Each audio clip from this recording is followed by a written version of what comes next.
Oi gente, boa tarde. Hoje é terça-feira, 12 de fevereiro de 2019, já está no ar o Imaculada Notícias de hoje. Na edição de hoje você vai ver: repercussão da morte do jornalista Ricardo Boechat. Saiba o que é necessário para ingressar na universidade pelo SISU. Começa a valer o decreto de indulto humanitário a presos brasileiros. Tudo isso e muito mais você confere agora no Imaculada Notícias.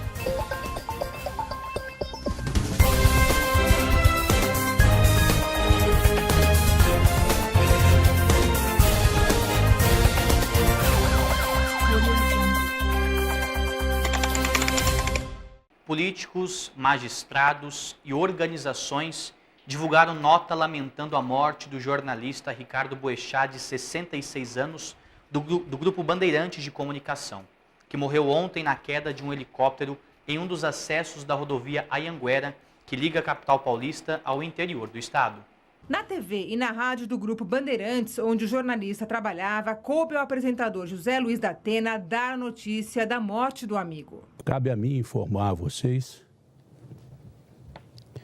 que o jornalista, amigo, pai de família, companheiro, o Ricardo Boechat, morreu hoje num acidente de helicóptero. A Rádio Bandeirantes chegou a interromper a programação. Entre os jornalistas foram dezenas de mensagens lamentando a morte de Boechat. A notícia também repercutiu entre os políticos. À tarde, o presidente Jair Bolsonaro, ainda internado em São Paulo, deu a primeira entrevista desde a cirurgia feita no dia 28. Estamos muito pesarosos, muito sentidos com esse passamento trágico do nosso amigo Ricardo Boechat. Eu peço a Deus conforte sua família. O vice-presidente general Mourão manifestou sentimentos à família de Boechat e do piloto do helicóptero. Também pelo Twitter, o presidente do Supremo Tribunal Federal, Dias Toffoli, e da Câmara dos Deputados, Rodrigo Maia, lamentaram a morte de Boechat. Na página do Senado, o presidente da Casa, Davi Alcolumbre, publicou nota afirmando que Ricardo Boechat era um profissional reconhecido pelo trabalho e senso crítico aguçado. O governo de São Paulo também se manifestou. Filho de um diplomata brasileiro, Ricardo Eugênio Boechat nasceu em 13 de julho de 1952 em Buenos Aires, na Argentina.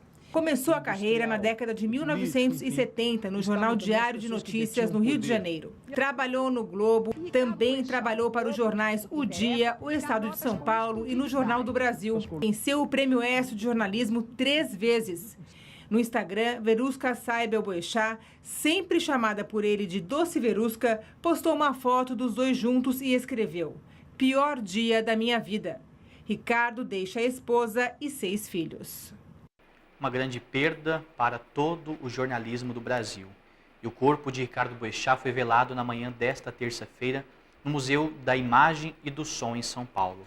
O velório começou no fim da noite de ontem com uma cerimônia com todos os familiares. Depois, no início da madrugada, foi aberto ao público e foi até às 14 horas de hoje. Em seguida, o corpo de Boechat foi cremado. E a prolongada internação do presidente Jair Bolsonaro cria um vácuo de poder. Foi o que afirmou um analista político entrevistado pela agência France Press. Vamos acompanhar.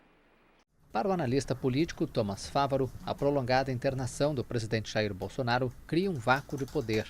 Na definição de políticas públicas, obviamente, a última palavra acaba caindo ou sendo responsabilidade do presidente. Então, há sim um certo vácuo de poder nessas semanas que se prolongam com a ausência do presidente no hospital.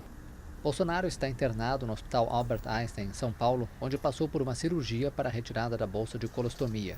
Acho que gera um pouco de preocupação, sim. O governo já nomeou centenas de funcionários para as empresas públicas, órgãos reguladores, até ministros de gabinete. E embora eles tenham recebido normativas ou ideias sobre como devem se portar, muitos ainda têm dúvidas sobre como eles devem implementar a sua agenda. Bolsonaro recebeu alta na manhã desta segunda-feira da unidade de terapia semi-intensiva, após melhora do quadro clínico, e está internado em um apartamento do hospital. O presidente não tem dor nem febre e segue com melhora do quadro pulmonar. Na última semana, ele havia sido diagnosticado com pneumonia. E estudantes de todo o Brasil viveram nas últimas semanas a expectativa de conseguirem entrar numa universidade pública por meio do Sistema de Seleção Unificada, o SISU.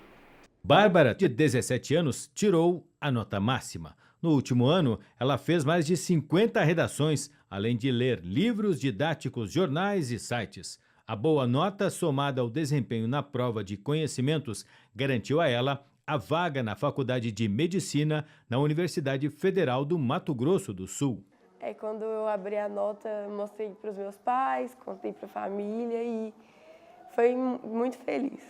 Você chegou a consultar o site novamente? Com certeza, entrei mais umas 2 vezes lá para ver. Para tirar nota 1000 na redação do Enem, é preciso ter o domínio completo da forma padrão da língua portuguesa, ter uma boa compreensão do tema, organizar as ideias para uma ótima argumentação e, por fim, propor uma intervenção aplicável para uma transformação positiva da realidade. É difícil até lembrar de tantos critérios, tanto que apenas 55 alunos no Brasil tiraram a nota máxima, 14 são aqui de Minas Gerais. O tema da redação foi a manipulação do comportamento do usuário pelo controle de dados na internet.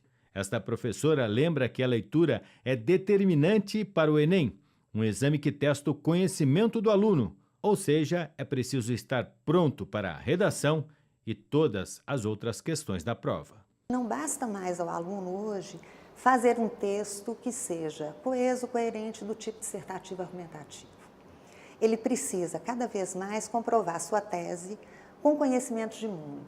Porque o que o Enem vem exigindo não é só um aluno competente linguisticamente para formatar um texto, mas é um aluno que tem um capital cultural, que esse é necessário para a universidade. E agora, com informações do Campo Grande News, depois do calorão de 40 graus que tem feito nos últimos dias, a primeira frente fria chega nesta terça-feira a Mato Grosso do Sul com chuva e promete derrubar as temperaturas amanhã para 19 graus no sul do estado, nas regiões de Amambai, Dourados, Ponta Porã, Carapó, Fátima do Sul, Rio Brilhante, Vicentina e no leste nas cidades de Cacilândia, Chapadão do Sul, Costa Rica, Paraíso das Águas, Anaurilândia, Bataguaçu e Nova Andradina. Conforme o meteorologista do Instituto Nacional de Meteorologia, do IMET, Ernesto Alvim, as temperaturas caem de 4 a 5 graus. Segundo ele, a frente fria vinda do sul do país passa pelo estado e deve atuar no decorrer do dia com mais força amanhã. O Instituto emitiu um alerta de acumulado de chuva para hoje e amanhã em 49 cidades com possibilidade de precipitação de até 100 milímetros por dia, com risco de alagamentos e transbordamentos de rios. Os municípios que devem ficar em alerta são Campo Grande, Amambai, Anaurilândia, Angélica, Antônio João, Aral Moreira, Pataguaçu, Bataiporã, Bela Vista, Brasilândia, Carapó, Caracol, Coronel Sapucaia, Deodápolis, Douradina, Dourados, Eldorado, Fátima do Sul, Glória de Dourados e Guia Lopes da Laguna.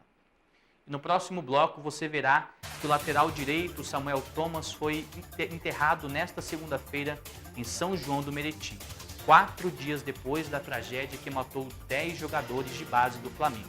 Nós voltamos já.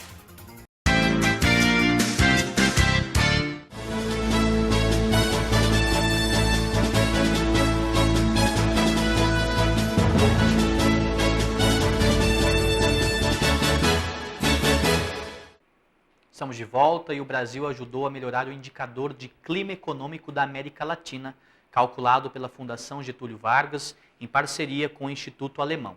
O país teve o melhor desempenho do subcontinente neste trimestre. O indicador de clima econômico da América Latina passou de 10,7 pontos negativos em outubro do ano passado para 9,1 pontos negativos em janeiro deste ano. A melhora foi puxada pelo crescimento do Brasil, que tem maior peso no índice. Em outubro, o número era de 33,9 pontos negativos e em janeiro passou para 3,6 pontos positivos. O índice é composto pelo indicador de expectativas, que fechou janeiro com 88 pontos positivos, e pelo indicador da situação atual, que registrou 56 pontos negativos. Pelo Twitter, o presidente disse que o Brasil é o país que apresentou a maior melhora do clima econômico da América Latina. E foi publicado hoje no Diário Oficial da União o decreto que concede indulto humanitário a presos brasileiros. O documento assinado pelo presidente Jair Bolsonaro e pelo ministro da Justiça e Segurança Pública, Sérgio Moro, tem validade imediata. O Brasil possui a terceira maior população carcerária do mundo. Estão atrás das grades mais de 726 mil pessoas. Todo ano, o presidente da República tem a prerrogativa de dar um indulto a determinados presos. O indulto é o perdão da pena. O decreto publicado hoje traz as regras para esse benefício. O texto autoriza a concessão do indulto para condenados paraplégicos, tetraplégicos ou cegos, desde que a doença tenha sido adquirida após a prática do crime. Detentos com câncer ou AIDS em estágio terminal também podem ser soltos. Em todas as situações, é necessária a comprovação por laudo médico oficial. As más condições das unidades prisionais influenciam no indulto. Também serão beneficiados presos com doença grave e permanente e que não podem ter os cuidados necessários no estabelecimento prisional. O presidente optou por uma ação bem específica, humanitária, no sentido da saúde, dignidade da pessoa humana, e teremos cerca de 4.000 detentos em todo o território nacional que poderão ser beneficiados. O indulto, porém, não irá contemplar todos os presos com doenças graves em estágio terminal. Quem estiver cumprindo pena por crime hediondo com grave violência contra a vítima, crimes de tortura, exploração sexual, tráfico de drogas, terrorismo e até mesmo corrupção ativa ou passiva, irá continuar dentro do presídio sem direito à liberdade. É um viés militar que ele tem de ser mais duro, do endurecimento quanto aos crimes violentos, mostrando para a população que não haverá alívio para os crimes graves e crimes violentos contra a pessoa. E 4 dias após a tragédia que matou 10 jogadores da base do Flamengo no CT do clube na zona oeste do Rio de Janeiro, o lateral direito Samuel Thomas foi enterrado nesta segunda-feira em São João do Meriti. Torcedores e famílias se misturaram para dar o último adeus ao jogador. O dia foi de tristeza para torcedores, amigos e para a família de Samuel Thomas de Souza Rosa, de 15 anos, em São João de Meriti. O corpo do lateral direito da categoria de base do Flamengo foi enterrado nesta segunda-feira no cemitério de Vila Rosário. A mãe do adolescente morto no incêndio que atingiu o CT Ninho do Urubu na última sexta-feira passou mal durante a cerimônia. Além da dor, alguns presentes tinham um sentimento de revolta. Suporte, depois que o corpo foi liberado, o Flamengo não está dando nenhum suporte. Ontem a minha irmã passou mal, o meu irmão passou mal. Nós ligamos, eles falaram que a ambulância ia vir, e ela não veio até agora. O incêndio foi uma coisa horrenda. O Samuel realmente ele foi consumido pelo fogo. Eu acredito que nós vamos fazer um enterro, não é do Samuel, é somente de um vestígio do Samuel. Na manhã desta segunda, corpos de 2 vítimas do incêndio foram sepultados. Átila Paixão foi enterrado no município de Lagarto, em Sergipe, e Gedson Beltrão, em Itararé, no interior de São Paulo. Ao todo, 10 adolescentes morreram na tragédia.